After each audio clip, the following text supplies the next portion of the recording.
గుంటూరు నగరంలో పేదలకు కార్పొరేట్ వైద్యం అందుబాటులో తెచ్చేందుకు గతంలో మాజీ ముఖ్యమంత్రి చంద్రబాబు కృషి చేశారని గుంటూరు నగర తెలుగుదేశం పార్టీ అధ్యక్షుడు డేగల ప్రభాకర్ అన్నారు.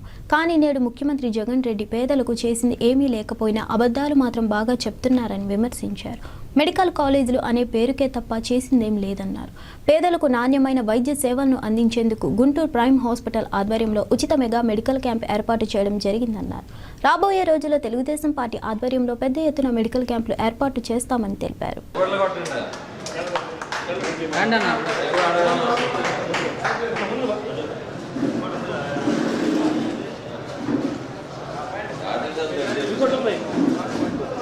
ఆధ్వర్యంలో ఆంధ్ర ప్రైమ్ హాస్పిటల్ రమేష్ గారి ఆధ్వర్యంలో ఈ మెడికల్ క్యాంప్ ఏర్పాటు చేయడం చాలా అభినందనీయ విషయం.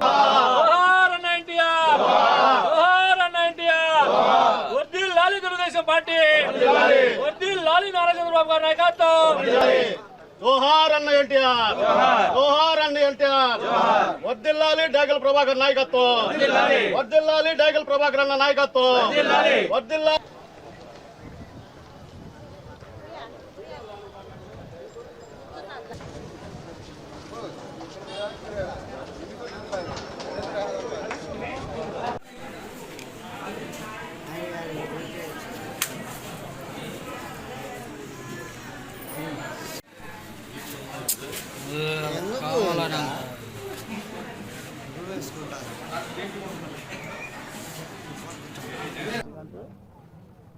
అందరికీ నమస్కారం. ఈ రోజున పాతగుంటూరు యాదవ్ హై స్కూల్లో పేదలకి వైద్యం అందించాలని చెప్పేసి ప్రతి పేదవాడికి కూడా వైద్యం అందుబాటులో తీసుకురావాలని చెప్పేసి ఆనాడు నారా చంద్రబాబు నాయుడు గారు అనేక కార్యక్రమాలు ఆరోగ్యశ్రీ పెట్టి ఈ ప్రభుత్వం వాటిని అమలు చేయడంలో చాలా విఫలమైపోయింది.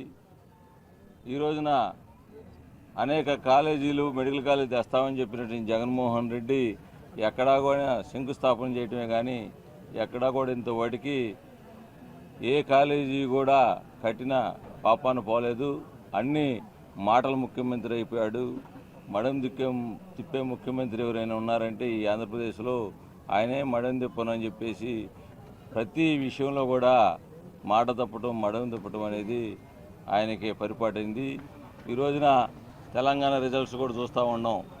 ఇవాళ చూస్తే అదే రేషియోలో రేపు ఈయన కూడా అదే పరిస్థితి వచ్చేటట్టుగా ఉంది.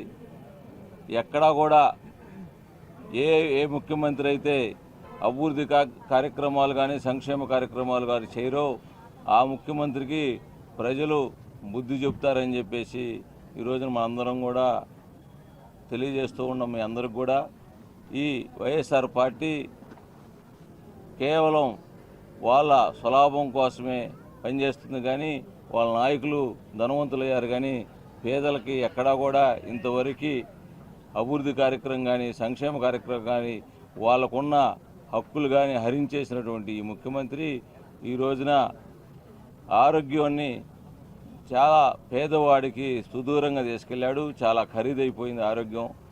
కనీసం గవర్నమెంట్ హాస్పిటల్లో కనీస సదుపాయాలు కూడా లేకుండా చేసినటువంటి ముఖ్యమంత్రి మెడికల్ కాలేజీలు కడతా అని చెప్పేసి మరి ఇంకా మాయ మాటలు చెప్పేసి మళ్ళీ మభ్య పెట్టాలని చెప్పేసి చూస్తూ ఉన్నాడు.